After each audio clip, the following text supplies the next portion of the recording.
Now that Chanukah is drawing to a close, and we're looking forward to the next Chag of Purim in a few months, I wanted to share with you a mind-blowing vart I saw in the name of Rav Yaakov Galinsky.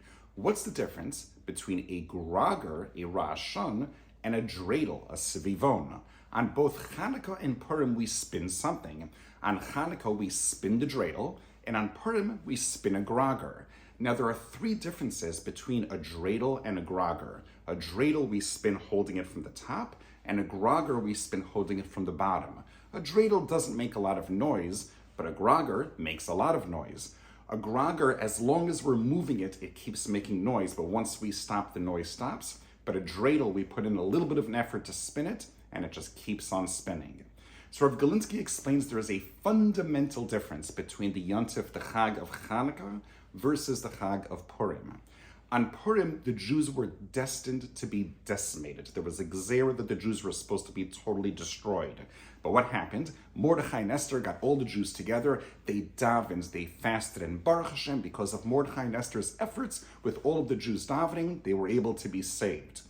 However, Chanukah, on the other hand, Chanukah was not a miracle that was dependent on the Jews' efforts. Rather, Yavan hit its expiration date. Yavan was supposed to be a nation, a dominant force for 180 years. That 180 years extended from the time of Alexander the Great to the time of the Maccabim.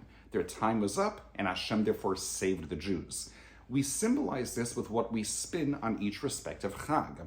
On Purim, it's even though there was a gzera from above that we were supposed to be destroyed from the Jews' efforts down below, we overturned that gzera. Therefore, we spin the Gragger holding it from the bottom. And the Gragger makes a lot of noise, symbolizing the tefillos of the Jews. A Dreidel, on the other hand, it's Hashem above who's overturning the gzera. So Hashem is overturning it, so we hold the Dreidel from the top, symbolizing that it's being controlled from above, and it doesn't make a lot of noise because there was not a very tremendous amount of tefillos. We were very weak and small at that point in time. But this still begs the question, why do we even celebrate the holiday of Chanukah? For example, we don't celebrate the downfall of Bavel. Bavel was destined to last 70 years, then boom, they were out of the picture. We don't have a Yontif to celebrate that. Then how come on Chanukah, Yavan went away because of its expiration date? Why do we then have a holiday to celebrate the downfall of Yavan? Rav Galinsky explains that even when Hashem is gozer, that a domineering nation is supposed to be out of the picture, we still need to put in a token amount of effort to make that happen. We see this, for example, by Og Melech HaBashan.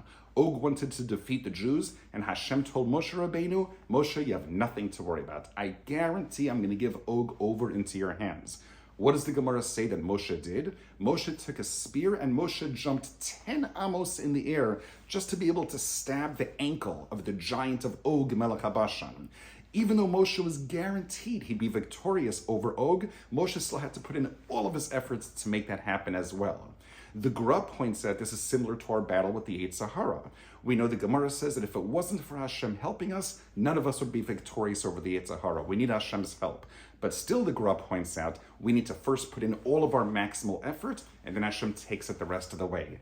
This is symbolized by the spinning of the Dreidel. When we spin the Dreidel, we have to put in a little bit of an effort just to get the spinning started, and then it just keeps spinning and spinning by itself. Similarly, we have to put in our effort to pray to Hashem that He should save us for our enemies, and Hashem will take it the rest of the way.